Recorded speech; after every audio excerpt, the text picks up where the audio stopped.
सरोकार। नमस्कार, मैं हूं मयूरी श्रीवास्तव। आप देख रहे हैं प्राइम टीवी। रुक करते हैं बड़ी खबरों की ओर। यूपी के मुख्यमंत्री योगी आदित्यनाथ गोरखपुर के दौरे पर हैं, जहां सीएम कई कार्यक्रमों में शिरकत करेंगे। जहां सीएम गोरखपुर 3 दिवसीय गुरु गोरक्षनाथ की पूजा अर्चना की है और महंत अवैधनाथ के समाधि मंदिर में पूजा की। इसके बाद गोरक्षनाथ मंदिर में मुख्यमंत्री ने फरियाद सुनी और जनता दर्शन कार्यक्रम में सीएम ने समस्याएं सुनी। जनता की समस्याएं सुन अधिकारियों को निस्तारण के निर्देश दिए गए। साथ ही यहां वह भाजपाइयों के संग टिफिन पर चर्चा करेंगे। चर्चा कर उन्हें जन विश्वास से जीतने का मंत्र देंगे। इसके बाद शाम 4 बजे सीएम बटहट सीएचसी जाएंगे। यहां वह बाल स्वास्थ्य रक्षण के क्षेत्र में 2 बड़ी सौगात देंगे। इसके अलावा सीएम एक साथ 5 सीएचसी पर पीकू का उद्घाटन करेंगे।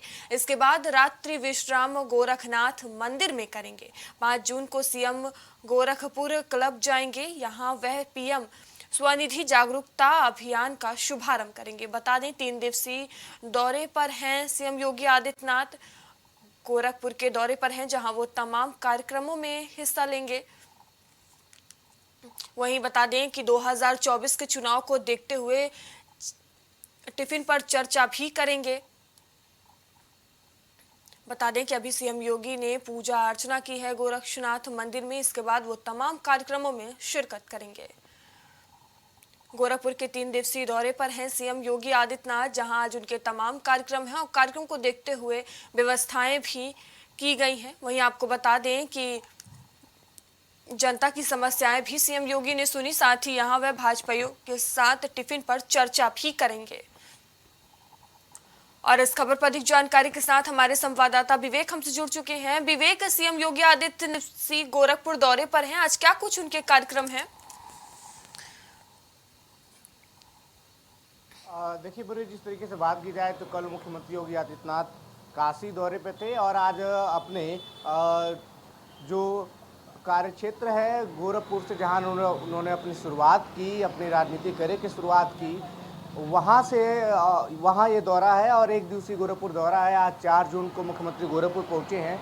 इसके अलावा अगर बात की जाए तो वो अपने भारतीय जनता पार्टियों के साथ भी वार्तालाप करेंगे, टिफिन पे चर्चा करेंगे। इसके अलावा अगर बात करें तो गोरखपुर में भटहट सीएचसी पे भी हो जाएंगे, जहां पे एक बड़ी सौगात देंगे। अगर कुल बात की जाए तो एक साथ 5 सीएचसी पर सीएम पीकू का उद्घाटन भी करेंगे। इसके अलावा गोरखनाथ मंदिर में रात्रि विश्राम भी करेंगे। 5 जून को वो जनता दर्शन लगा सकते हैं, जहां फरियादियों की फरियाद वो सुनते हैं। जब कभी भी गोरखपुर के दौरे पे मुख्यमंत्री होते हैं तो गोरखनाथ मंदिर में जनता दरबार लगता है। वहां जनता फरियादी बन के आती है, अपनी समस्याओं को मुख्यमंत्री के साथ रहती है, मुख्यमंत्री उनकी समस्याओं को सुनते हैं और अधिकारियों के द्वारा उसका निस्तारण भी करते हैं। उसके बाद दोपहर में गोरखपुर क्लब जाएंगे मुख्यमंत्री, गोरखपुर के प्रेस क्लब में जाएंगे। उसके बाद बात की जाए तो पीएम स्वनिधि जागरूकता अभियान का भी शुभारंभ मुख्यमंत्री के द्वारा होगा। गोरखपुर में 25 स्ट्रीट वेंडरों को बाकायदा वो स्मार्ट कार्ड भी वितरित करेंगे। और इसके बाद अगर बात करें तो पीएम स्वनिधि योजना का ऋण चुकाने वाले लोग सम्मानित भी होंगे। प्रधानमंत्री स्वनिधि योजना के तहत लोगों को ऋण बांटा गया था। उसके बाद जो लोग होंगे जिन्होंने इस समय पे चुकाया उनको सम्मानित भी करेंगे। और अभी तक जो मैक्सिमम डिजिटल रूप से स्ट्रीट वेंडर लेन देन करते हैं, चाहे वो यूपीआई के माध्यम से हो या फिर डिजिटल ट्रांजैक्शन के मामले में हो, इसको बढ़ाने के लिए उन स्ट्रीट वेंडर को सम्मानित भी करेंगे, ताकि वो डिजिटल रूप से और भी तकनीकी माध्यम से जुड़ पाए। जिस तरीके से प्रधानमंत्री नरेंद्र मोदी ने 2014 के बाद से एक डिजिटल युग की शुरुआत भारत में हुई थी, पहल की थी प्रधानमंत्री नरेंद्र मोदी ने, और उसका असर जो है आप देश भर में कहीं भी दिखा सकता है। सभी स्ट्रीट वेंडरों के पास डिजिटल ट्रांजैक्शन की सुविधा उपलब्ध है। गोरखपुर में तमाम 25 ऐसे स्ट्रीट वेंडर हैं जिनको सम्मानित किया जाएगा डिजिटल लेन देन बेहतर तरीके के मामले में। जी विवेक, देखा जाए 2024 के लोकसभा चुनाव को देखते हुए भारतीय जनता पार्टी कोई भी कसर नहीं छोड़ना चाह रही है। वहीं आज देखा जाए जो सीएम योगी टिफिन पर चर्चा भी करेंगे, अपने कार्यकर्ताओं को मंत्र देंगे, क्या कुछ मंथन हो सकता है?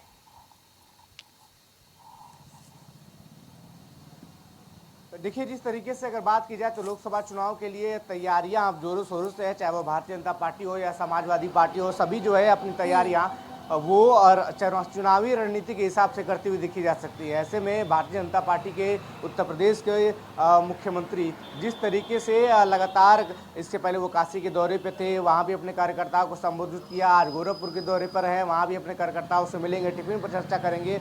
और जिस तरीके से ये 10 महीने से कम का समय शेष है लोकसभा चुनाव के लिए, तो कोई भी कसर जो है वो भारतीय जनता पार्टी अब छोड़ना नहीं चाहती, चाहे वो मुख्यमंत्री हो, चाहे वो डिप्टी सीएम हो, या चाहे कोई भी कैबिनेट मंत्री या संगठन का कोई भी पदाधिकारी हो, वो इस चुनावी अभियान में लग चुके हैं। इसके पहले अगर बात की जाए तो पूर्वांचल की 5 लोकसभा सीटों पर उत्तराखंड के पूर्व मुख्यमंत्री वो इंचार्ज हैं। बलिया, आजमगढ़, देवरिया, सलेमपुर, तमाम थी 5 लोकसभा सीटें हैं पूर्वांचल की, जहां पे उनको इंचार्ज बनाया गया है। और 30 मई से 30 जून तक जो कार्यक्रम है जनसंपर्क अभियान का, जो भारतीय जनता पार्टी केंद्र सरकार के 9 साल पूरे होने पर मना रही है, इसमें समाज के प्रबुद्ध वर्गों को जोड़ने का भी काम किया जा रहा है। तो साथ ही साथ जहां वो कोर वोटरों से भी रूबरू होंगे और समाज के प्रबुद्ध वर्ग के लोगों को सामने भी साथ लेकर भी चलेंगे। इस समाज के प्रबुद्ध वर्गों में डॉक्टर, इंजीनियर, साहित्यकार, प्रोफेसर आदि ऐसे लोग शामिल हैं जिनकी समाज में अच्छी खासी साख है, प्रतिष्ठा है। उनको भारतीय जनता पार्टी साथ लेकर इस लोकसभा चुनाव को साधने की तैयारी भी कर रही है। विवेक, ये जो टिफिन पर चर्चा होगी, इसमें कौन कौन लोग मौजूद रहेंगे?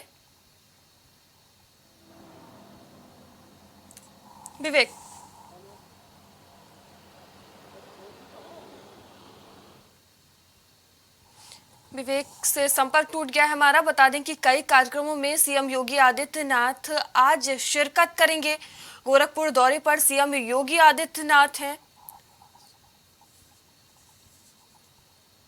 बता दें, गोरखपुर दौरे पर सीएम योगी आदित्यनाथ हैं, जहां वो तमाम कार्यक्रमों में शामिल होंगे। वहीं 2024 के लोकसभा के चुनाव को देखते हुए सीएम योगी अभी से ही एक्शन मोड में नजर आ रहे हैं। बता दें कि आज टिफिन पर चर्चा करेंगे, जहां वो अपने कार्यकर्ताओं को जीत का मंत्र देंगे। वहीं आज गोरखपुर की जनता को तमाम बड़ी सौगात भी मिल सकती है। बता दें कि कल की बात करें तो सीएम योगी जनता दर्शन भी कर सकते हैं। बता दें कि सीएम योगी गोरखपुर के 3 दिवसीय दौरे पर हैं, जहां वो तमाम कार्यक्रमों में शिरकत करेंगे।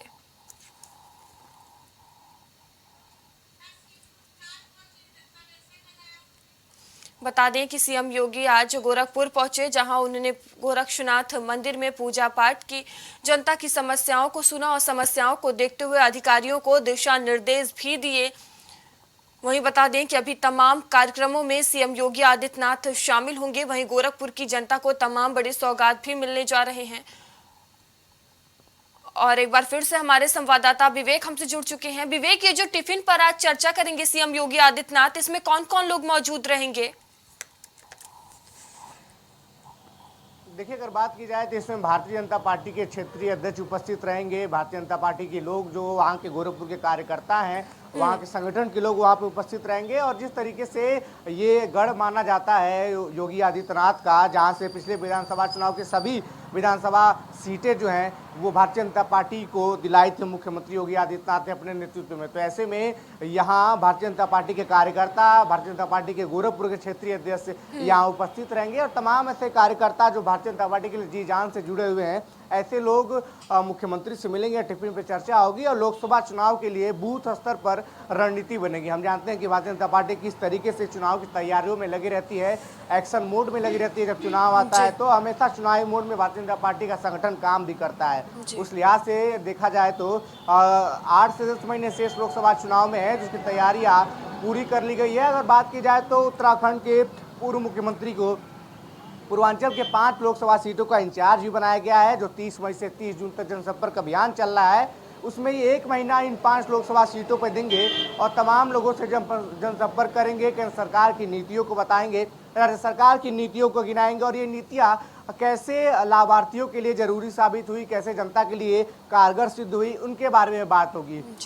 इसके बाद अगर देखा जाए तो जिस तरीके से अलग अलग जिलों में दौरे हो रहे हैं कैबिनेट मंत्रियों के, तमाम लोग अलग अलग जगह जहाँ पे 9 साल बेमिसाल के रूप में इसे मना रहे हैं, केंद्र सरकार की उपलब्धियों को गिना रहे हैं, कुल 9 उपलब्धियों को बाकायदा गिना भी रही है। उस हिसाब से देखा जाए तो उत्तर प्रदेश में कुल 80 लोकसभा सीटें हैं और सभी लोगों की जिम्मेदारी जो है अन्य अन्य सीटों पर जो है तय कर दी गई है। कई लोग को इंचार्ज बना के लोकसभा सीटों पर बाकायदा इसे 1 महीने के लिए भेजा गया है। जी। वोटरों के अलावा भारतीय जनता पार्टी इस बार समाज के प्रबुद्ध वर्ग के लोगों को साथ लेकर चलेगी, जिसमें डॉक्टर, इंजीनियर, साहित्यकार, शिक्षक, प्रोफेसर आज शामिल है, जिनकी समाज में अच्छी साख है, समाज में अच्छी हैसियत रखते हैं। उनको भी अपने इस जनसंपर्क अभियान से जोड़ेगी ताकि आने वाले चुनाव के लिए कोई भी प्रकार की कोई कसर न छोड़ी जाए। उधर जिस प्रकार से समाजवादी पार्टी लगातार बैठक कर रही है, बूथ स्तर पर कार्यकर्ताओं को निर्देश दे रही है, तो वहीं जिस तरीके से Bharatiya Janata party action mode में जानी जाती है, भारतीय जनता पार्टी की ये चुनावी जो संग्राम है वो निकाय चुनाव के बाद भी थमता नहीं दिख रहा है। और जिस तरह से निकाय चुनाव को फतह किया था भारतीय जनता पार्टी ने, उसके बाद से संगठन के कार्यकर्ताओं में काफी उत्साह है और वो लोकसभा चुनाव के लिए जुट चुके हैं। जी धन्यवाद विवेक, हमसे जुड़ने के लिए और तमाम जानकारियों के लिए। तो चाय पर चर्चा की सफलता के बाद अब भारतीय जनता पार्टी ने टिफिन पर चर्चा की शुरुआत की है। वहीं इसको लेकर सीएम योगी आज टिफिन पर चर्चा करेंगे और अपने कार्यकर्ताओं को जीत का मंत्र देंगे। समाजवादी पार्टी के राष्ट्रीय अध्यक्ष और पूर्व मुख्यमंत्री अखिलेश यादव आज आजमगढ़ के दौरे पर रहेंगे, जहां अखिलेश यादव समाजवादी पार्टी के पदाधिकारियों और कार्यकर्ताओं से मुलाकात करेंगे। इसके अलावा एक निजी कार्यक्रम में शिरकत करेंगे। दरअसल सभी पार्टी लोकसभा चुनाव को लेकर एक्शन मोड में नजर आ रहे हैं और इसी कड़ी में आज अखिलेश आजमगढ़ पहुंचेंगे और पदाधिकारियों और कार्यकर्ताओं से आगे की रणनीति पर चर्चा करेंगे। बता दें कि 2024 के लोकसभा चुनाव को देखते हुए कोई भी पार्टी, कोई भी दल, कोई भी कसर नहीं छोड़ना चाह रही है। जहां एक तरफ भारतीय जनता पार्टी अपनी तैयारियों में जुटी हुई है, वहीं समाजवादी पार्टी भी एक्शन मोड में नजर आ रही है और इसी को लेकर आज अखिलेश यादव आजमगढ़ पहुंचे हुए हैं।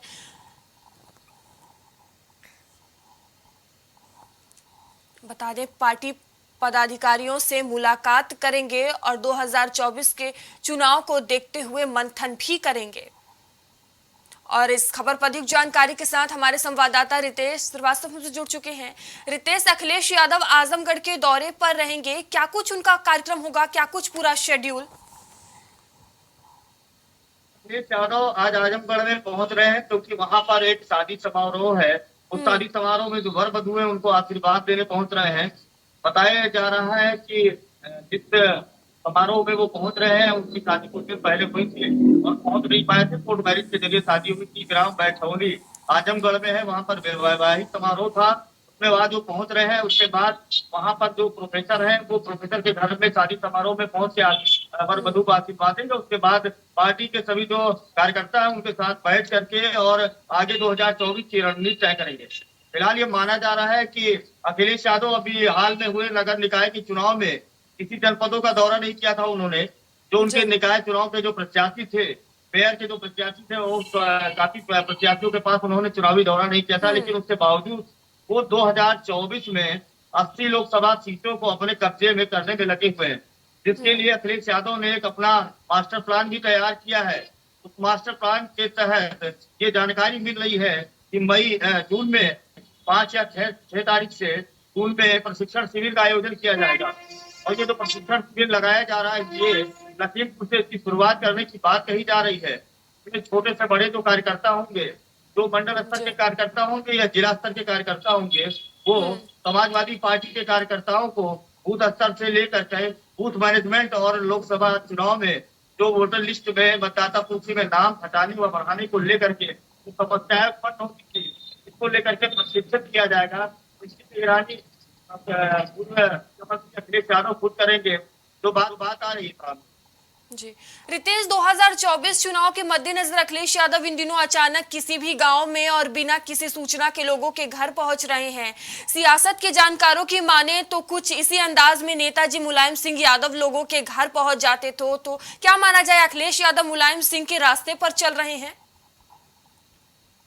देखिए, जरूर एक पुत्र का ये कर्तव्य भी होता है कि वो अपने बताई हुई राहों पे चले, क्योंकि जो पहले गुरु होते हैं वो माता पिता ही होते हैं। तो कहीं ना कहीं अखिलेश यादव अपने पिता से जो शिक्षा लिए हैं उसको लेकर के अब वो मास्टर प्लान तैयार कर चुके हैं। और लगता है कि अपनी बार लोकसभा चुनाव में अखिलेश यादव अपने पिता की दी हुई शिक्षा को काबिज करना चाहते हैं, जिसके लिए वो अब घर घर अचानक पहुंच जाते हैं। रास्ते में अगर उनका काफिला चलता है, अगर उनके कार्यकर्ता रास्ते में कहीं दिख जाते हो तो गाड़ी रोक करके हाथ मिलाना शुरू कर देते हैं। हालांकि प्रोटोकॉल के तहत ये गलत माना गया है। तो नेता इस तरह का होता है जिसके पास लोगों का हुजूम होता है, उसको अचानक ऐसे कहीं रुकना नहीं चाहिए, क्योंकि इसमें दुर्घटनाएं भी हो सकती हैं। तो जी। उसको लेकर के अखिलेश यादव अब खुद 2024 में 80 सीटों को जीतने के लिए कवायद कर रहे हैं। लेकिन मैं आपको बता दूं कि पिछली बार जो लोकसभा का चुनाव हुआ था, उसमें 5 सीटें इनकी जो गठबंधन की सरकार थी, गठबंधन में इन्होंने चुनाव लड़ा था, 5 सीटें मिल पाई थी। इनके परिवार की जो 3 सीटें थी वो इनको बचा पाना मुश्किल हो गया था। इनकी पत्नी खुद डिम्पल यादव चुनाव हार गई थी। धर्मेंद्र यादव भी चुनाव आजमगढ़ से हारे और दिनेश लाल यादव निरहुआ भारतीय जनता पार्टी से लोकसभा में जीत हासिल की। अक्षय यादव भी चुनाव हार गए। तो कुल मिला के समाजवादी पार्टी की अगर बात की जाए तो 2 ही सीटें इनको मिल पाई थी, अखिलेश यादव, मुलायम सिंह यादव। तो 3 सीटें खुद गंवा चुके थे और आज 80 की बात कर रहे हैं। ये तो देखने वाली बात होगी कि इनकी टक्कर भारतीय जनता पार्टी के साथ कैसी है। अब ये आने वाला समय बताएगा। फिलहाल इन्होंने मास्टर प्लान तैयार किया है, घर घर पहुंचने की बात कर रहे हैं।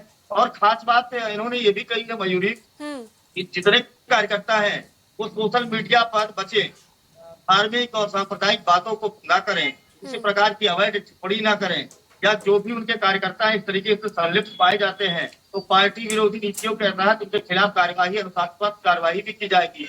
तो ऐसे इस तरीके से अब आचरण को सुधारने में लगे हुए हैं समाजवादी पार्टी के मुखिया अखिलेश यादव। अब देखने वाली बात क्या होगी कि आखिर वो किस तरह से पार्टी में काबिज कर पाते हैं अपने कार्यकर्ताओं को। जो उनके मनभर कार्यकर्ता है कहीं ना कहीं वो अपने शब्दों से अपने ही घेरे में, पार्टी के घेरे में आ जाते हैं। ये देखने वाली बात होगी। फिलहाल अखिलेश यादव आज आजमगढ़ में दौरे पर रहेंगे और एक वैवाहिक समारोह में रहेंगे। वहां पर वरवधू को आशीर्वाद देने के बाद पार्टी के कार्यकर्ताओं के साथ मुलाकात करेंगे। रितेश, देखिए अखिलेश यादव पर हमेशा से आरोप लगते रहे हैं कि वो लग्जरी गाड़ियों में बैठकर और एसी वाले रूम में बैठकर सिर्फ राजनीति करते हैं, ट्वीट्स करते हैं। तो क्या इसी को लेकर अब वो जमीन पर उतर रहे हैं? देखिए मयूरी, मैं आपको बताऊं कि एक जो नेता होता है चुनाव, एक नगर निकाय का चुनाव, ग्राम प्रधान का चुनाव, लोकसभा के चुनाव में बड़ा अंतर होता है। जी। अखिलेश यादव ने अभी निकाय चुनाव में ये दिखा दिया है। आखिर निकाय चुनाव और 2024 का लोकसभा चुनाव आसपास था और उन्होंने अपने पार्टियों के लिए प्रचार नहीं किया। भारतीय जनता पार्टी की बात अगर की जाए यहीं पे, अगर उनके समकक्ष की बात की जाए तो पार्टी के मुख्यमंत्री, उत्तर प्रदेश के जो मुख्यमंत्री योगी आदित्यनाथ हैं, उन्होंने अकेले 40 से ज्यादा जिलों का दौरा किया था। और उनके जितने उप मुख्यमंत्री केशव प्रसाद मौर्य और ब्रजेश पाठक, उन्होंने भी कई जिलों का दौरा किया। और इनके जितने कैबिनेट मंत्री थे उन्होंने भी हर जिले का दौरा किया और हर घर तक इनके कार्यकर्ता पहुंचे थे। इसमें कहीं ना कहीं अखिलेश यादव विफल माने गए, क्योंकि इन्होंने अपने मेयर प्रत्याशियों के लिए भी चुनाव प्रचार नहीं किया। हालांकि अखिलेश यादव कई जगह नगर पंचायत, नगर पालिका में काबिज हो सके, लेकिन अगर उन्होंने मेहनत की होती तो शायद और वो व्यवस्था बना पाते। अब आने वाले लोकसभा चुनाव में वो चाहते हैं कि 80 सीटों पर वो चुनाव लड़े और जीत हासिल करें। फिलहाल अगर पिछले लोकसभा चुनाव की बात की जाए तो वो 5 सीट ही जीत पाए थे, जिसमें 3 सीट उनकी चली गई थी, जो उनकी पत्नी थी मुख्यमंत्री। जी धन्यवाद रितेश, हमसे जुड़ने के लिए और तमाम जानकारियों के लिए। तो 2024 के लोकसभा के चुनाव को देखते हुए सभी पार्टियां एक्शन मोड में नजर आ रही है। जहां एक तरफ भारतीय जनता पार्टी पूरी तैयारी से मैदान में उतरने को तैयार है, तो वहीं अखिलेश यादव भी कोई कसर छोड़ते हुए नजर नहीं आ रहे हैं। और ये देखने वाली बात होगी कि आखिर 2024 के चुनाव में किसका पलड़ा भारी नजर आता है। फिलहाल अभी के लिए इतना ही, आगे आपसे फिर होगी मुलाकात। तब तक लिए बने रहिए प्राइम टीवी के साथ। नमस्कार।